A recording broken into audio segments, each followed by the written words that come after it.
Hey guys, in today's lecture we will see design of beam. In last session we have completed uh, the design of compression member. So let's come up with new chapter, that is design of beams. Okay. अब beam क्या है? तो beam एक ऐसा structural member है, ठीक है, जिसका length is much larger than its cross section area. Okay.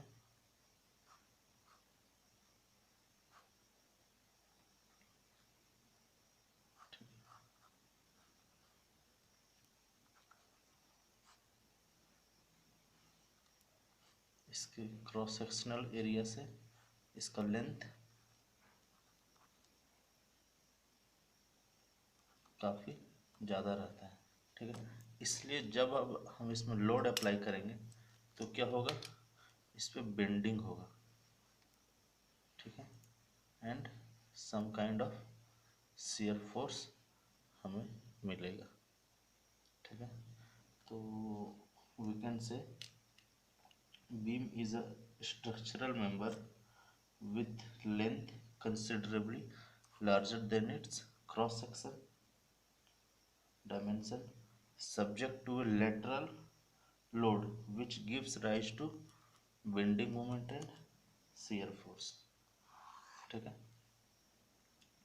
So beam is a structural member with length considerably larger than the cross section dimension, ठीक है, when it is subjected to lateral load it gives bending moment and shear force. Okay. now अब अलग अलग type के beam में अलग अलग type का सेक्शन हम लोग यूज करते हैं, जैसे पर्लिन्स, ठीक है। For purlins we use angle और चैनल सेक्शन, ठीक है। पर्लिन क्या होता है, रूफ ट्रस में जो बीम्स है, ठीक है, जो कि इसके रूफ सीट को सपोर्ट करते हैं, दिस वन, ठीक है। ये सब भी एक टाइप का बीम है, तो इसके लिए हम लोग प्रेफर करते हैं एंगल और चैनल सेक्शन, ठीक है। And for supporting water tank, ठीक है, हम लोग टी सेक्शन यूज करेंगे, ठीक है। अब बिल्डिंग में, ठीक है, जहाँ पर हेवी लोड हम लोग यूज करते हैं, ठीक है, वहाँ पर हम लोग built up section, built up section for heavier load हम लोग बिल्टअप सेक्शन यूज करते हैं, ठीक है। इन बीम्स जनरली हम लोग आई सेक्शन यूज करेंगे, इन बिल्डिंग हम लोग जनरली आई सेक्शन यूज करेंगे, ठीक है। तो ये कॉमन टाइप्स है, मेंबर है, ठीक है। एंगल सेक्शन और चैनल सेक्शन का है पर्लिन में, वाटर टैंक को सपोर्ट करने के लिए टी सेक्शन, हेवियर लोड के लिए built up section, and for building I section हम लोग यूज करते हैं, ठीक है। अब जो भी हम ये लेटरल सपोर्ट प्रोवाइड कर रहे हैं, ठीक है, जो लेटरल लोड देते हैं, ठीक है, तो कंप्रेशन मेंबर में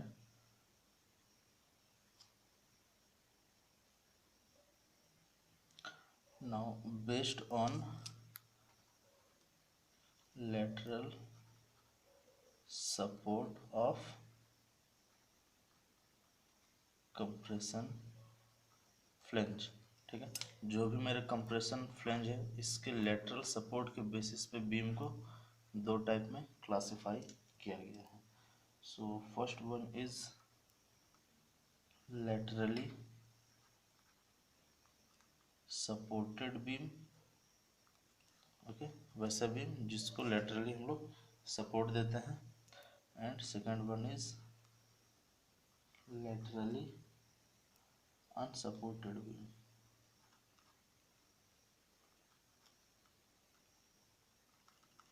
ठीक है, अब first one laterally supported beam।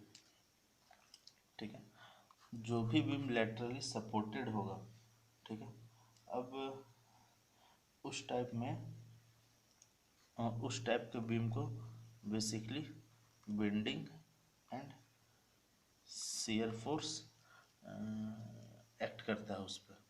ठीक है, so if the compression flange are if the compression flange are laterally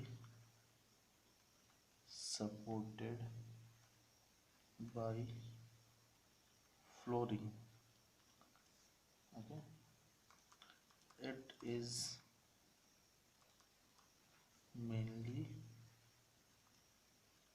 subjected to bending and shear। Okay, जो भी बीम है, ठीक है, इसको हम लोग लेटरली सपोर्ट दिए हैं। ठीक है, तो ये क्या होगा, बेंडिंग और it is mainly subjected to bending and shear. ठीक है, यहाँ हम लोग बात कर रहे हैं सपोर्टेड बाय फ्लोरिंग, मीन्स कुछ ऐसा होगा। ठीक है, this one is beam section. ठीक है, नाउ अब बात करते हैं laterally unsupported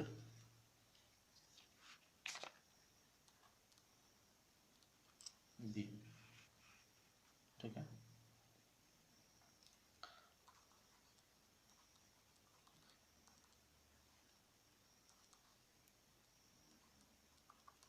ठीक है, अब इस बीम को कहीं से भी सपोर्ट नहीं दिया जा रहा है। ठीक है, ये किसी दो सपोर्ट के ऊपर रेस्ट कर रहा है एंड नो लेटरल सपोर्ट। ठीक है, नाउ अगर इस टाइप का बीम रहा, ठीक है, तो जो compression flange of beam if the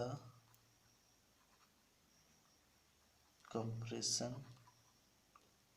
flange of beam is not laterally supported, the lateral buckling of the compression flange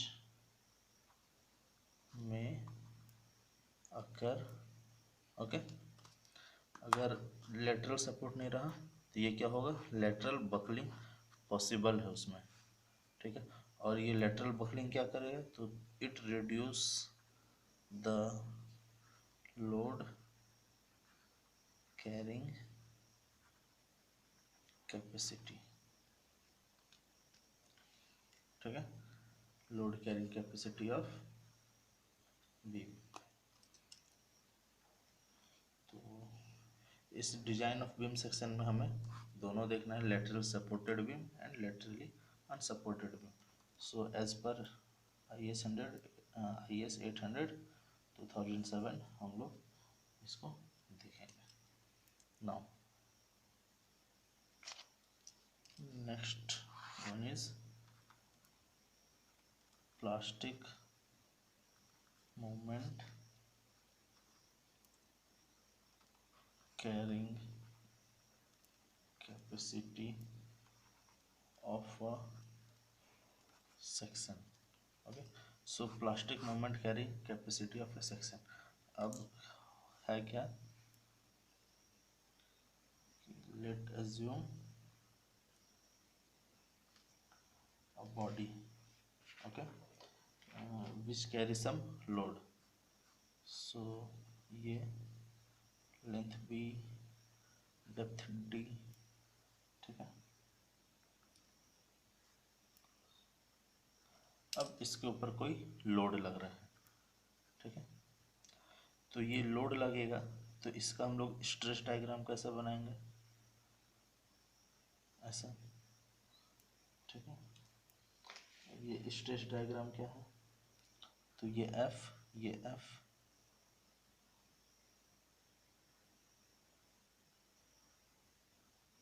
ठीक है। नाउ इस जोन को हम लोग कंप्रेशन जोन बोलेंगे, इस जोन को टेंशन जोन बोलेंगे, ठीक है। अब जैसे जैसे इस लोड को हम बढ़ाएं, ठीक है, तो ये जो F का वैल्यू है इट विल इंक्रीज, ठीक है। सो F का वैल्यू क्या होगा, कहाँ तक इंक्रीज होगा, तो ये Fy तक, अपना यील्ड स्ट्रेस जो इसका है वहाँ तक इसका वैल्यू इंक्रीज होगा, ठीक है। अब ये जो मेरा टॉप मोस्ट फाइबर है, ये टॉप मोस्ट फाइबर क्या हो रहा है, और the bottom most fibre means जहाँ पर लोड लग रहा है वो एक्सट्रीम फाइबर क्या हो रहा है कि अपना यील्ड स्ट्रेस में आ गया है, ठीक है, यील्ड स्ट्रेंथ को गेन कर लिया है। लेकिन अब जैसे हम लोड बढ़ाएंगे आफ्टर दिस Fy, ठीक है, तो अब जो इस एक्सट्रीम फाइबर के बाद का जो फाइबर्स होगा, ठीक है, ये क्या होगा, यील्ड स्ट्रेंथ में आना शुरू हो जा कर देगा, ठीक है, यील्ड स्ट्रेंथ को गेन करना शुरू कर देगा, ठीक है। So it will be like that, this is Fy and this is Fy, ठीक है। अब एक समय ऐसा आएगा कि इस बॉडी के, ठीक है, इस पर्टिकुलर बॉडी के या फिर मटेरियल जो भी इसको बोले, ठीक है, इस पर्टिकुलर मटेरियल के हर एक फाइबर अपने यील्ड स्ट्रेंथ को गेन कर लेगा, ठीक है, मतलब मैक्सिमम स्ट्रेंथ गेन कर लिया, ठीक है। नाउ ये कंडीशन, ठीक है, जहाँ पर सारा फाइबर अपने यील्ड सेक्शन को गेन कर लिए, यील्ड स्ट्रेंथ को गेन कर लिए, ठीक है। सो इस पॉइंट को, इस कंडीशन को हम लोग बोलेंगे it is condition of plastic hinge, okay. So it can be said that the condition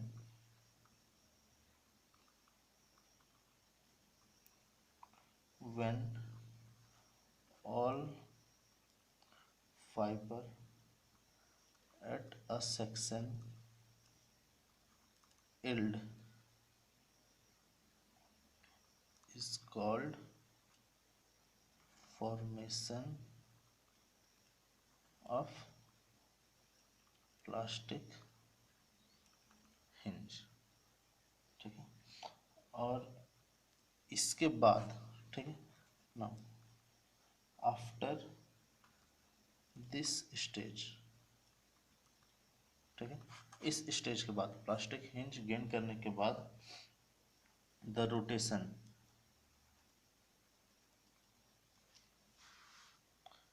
the rotation at section will take place without resisting additional movement। ठीक है, अब इस स्टेज के बाद क्या होगा, रोटेशन क्या है, वो will take place without resisting additional moment, मतलब रोटेशन होगा लेकिन वो कोई मोमेंट को रेसिस्ट ना करेगा। ठीक है, कहने का मतलब कि अब ये रोटेट होना शुरू हो जाएगा।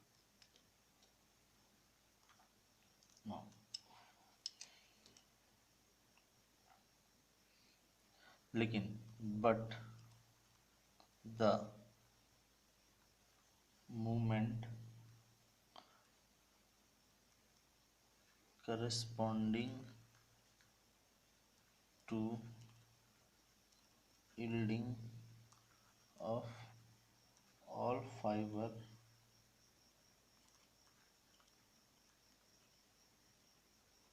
is resisted। ठीक है, मतलब इसके करस्पॉन्डिंग, ठीक है, ये पर्टिकुलर लोड के करस्पॉन्डिंग जहाँ पर, और ये प्लास्टिक हिंज बना है, इसके करस्पॉन्डिंग जो भी मूवमेंट होगा वो रेसिस्ट होगा, लेकिन इससे ज़्यादा मूवमेंट, इससे ज़्यादा लोड जब बढ़ेगा तो वहाँ पर रोटेशन शुरू हो जाएगा। ठीक है, without resisting additional movement. No, अब इस मूवमेंट कैरिंग कैपेसिटी को, ठीक है, ये जो पार्टिकुलर मूवमेंट हुआ जब ये रेसिस्ट, सारा मूवमेंट को रेसिस्ट कर लिया, ठीक है, तो द मूवमेंट